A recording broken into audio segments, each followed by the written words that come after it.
Bismillahirrahmanirrahim. Assalamualaikum warahmatullahi wabarakatuh. Perkenalkan, nama saya Anissa Zahra Lubis, NIM 05011925051 dari kelas EKI 6F Fakultas Ekonomi dan Bisnis Islam, mata kuliah Ekonomi Pertanian. Di sini saya mengambil judul tentang pengantar pertanian. Pertama, saya akan menjelaskan apa itu ruang lingkup ilmu ekonomi dan kaitannya dengan ekonomi pertanian. Ilmu ekonomi merupakan ilmu sosial yang mempelajari perilaku manusia dalam mengoptimalkan pengambilan keputusan atas alternatif pilihan terbaik pemanfaatan sumber daya untuk memenuhi kebutuhan dan keinginannya. Ilmu ekonomi terbagi menjadi dua cabang utama, yaitu mikroekonomi dan makroekonomi.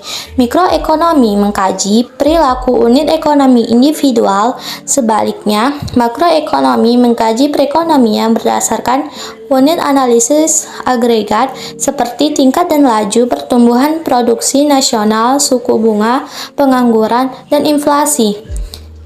Kelompok ilmu-ilmu pertanian mengkaji pertanian dengan dukungan ilmu-ilmu pendukungnya.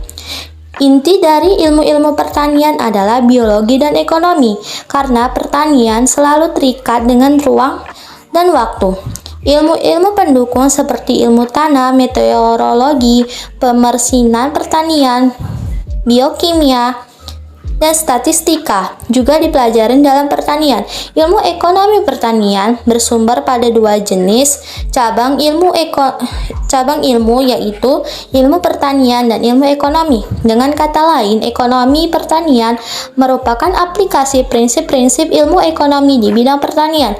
Persepsi bahwa ekonomi pertanian semata-mata mencakup praktek-praktek produksi pertanian dan peternakan tidak dapat dibenarkan, sebab ruang lingkup ekonomi pertanian juga menyentuh aktivitas perekonomian yang jauh lebih luas, khususnya yang berkaitan dengan industri bahan pangan, serat, dan bioenergi.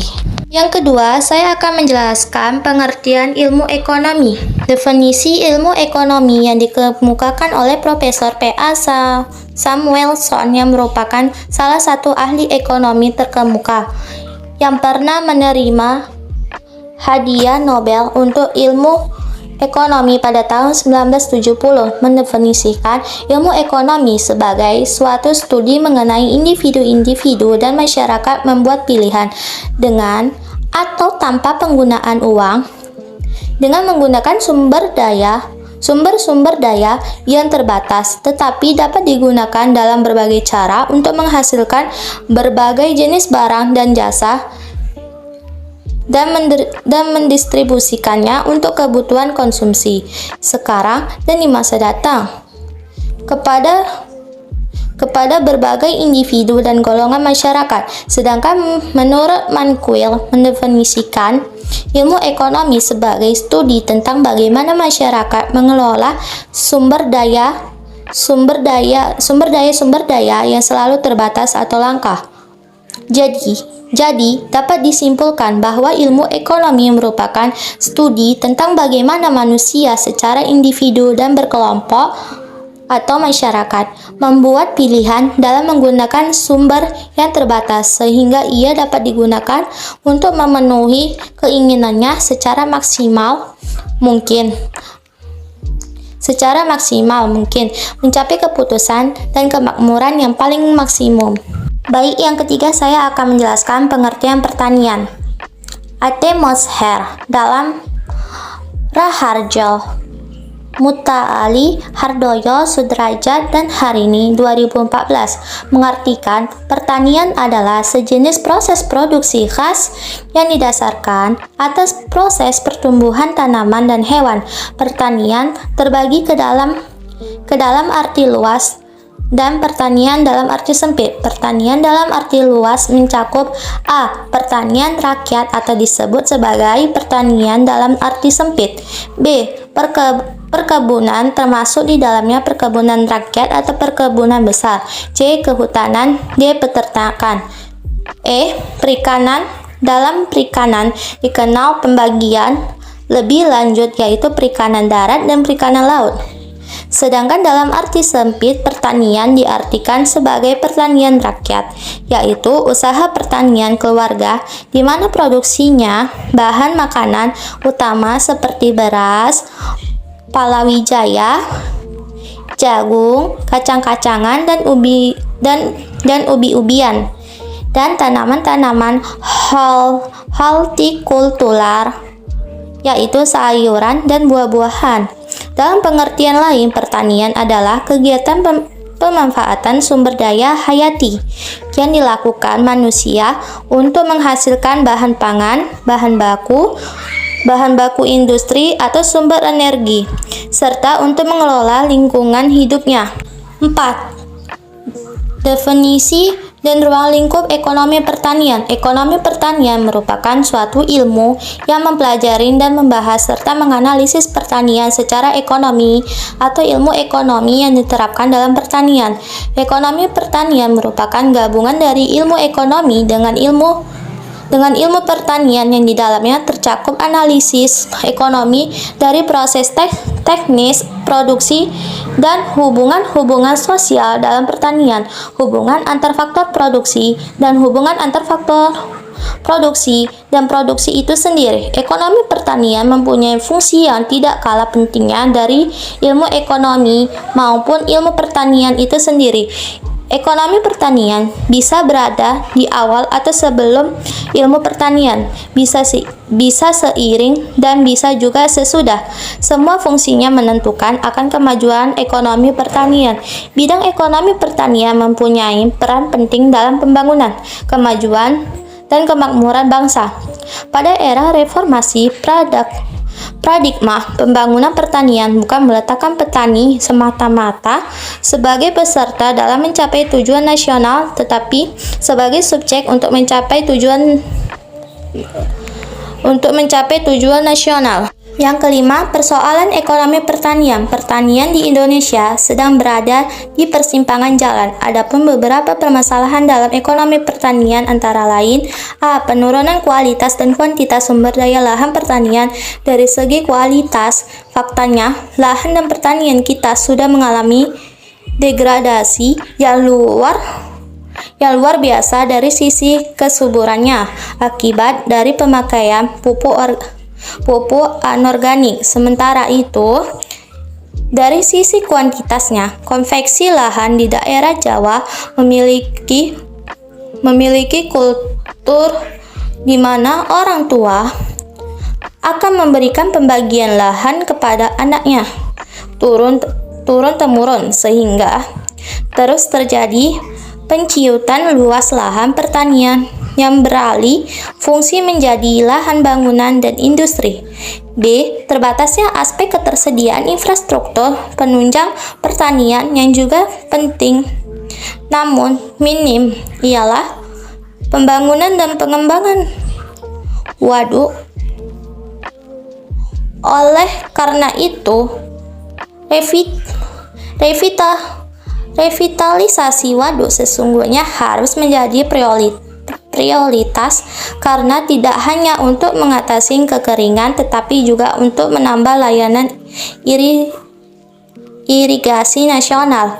C. Adanya kelemahan dalam sistem alih teknologi. Ciri utama pertanian modern adalah produktivitas, efisiensi, mutu, dan kontinuitas pasokan yang terus-menerus harus selalu meningkat dan terpelihara.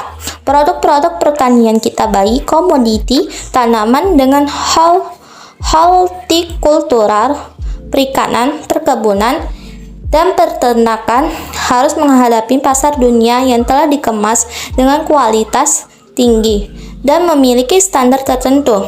Dan tentu saja, produk dengan mutu tinggi dihasilkan melalui suatu proses yang menggunakan muatan teknologi standar. Indonesia menghadapi persaingan yang keras dan tajam, tidak hanya itu dunia, tetapi bahkan di kawasan ASEAN.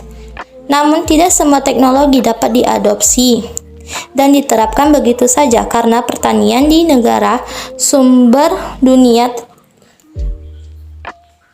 di negara sumber dunia, namun tidak semua teknologi dapat diadopsi dan diterapkan begitu saja. Pertanian di negara sumber teknologi mempunyai karakteristik yang berbeda dengan negara kita. Bahkan kondisi lahan pertanian di tiap daerah juga berbeda-beda. D. Muncul dari terbatasnya akses layanan usaha, terutama permodalan. Kemampuan petani untuk membiayai usaha taninya sangat terbatas, sehingga produktivitas yang dicapai masih di bawah produktivitas potensial. Mengingat keterbatasan petani dalam permodalan tersebut dan rendahnya aksesibilitas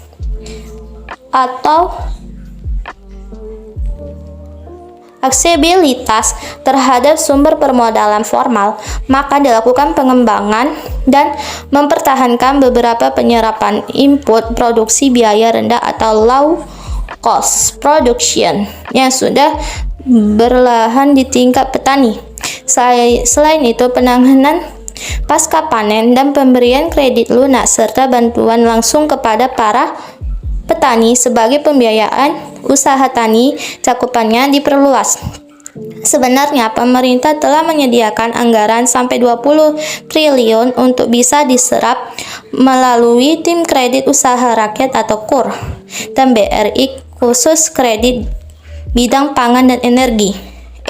Masih panjangnya mata rantai tata niaga pertanian sehingga menyebabkan petani tidak dapat menikmati harga yang lebih baik karena pedagang telah mengambil untung terlalu besar dari hasil penjualan.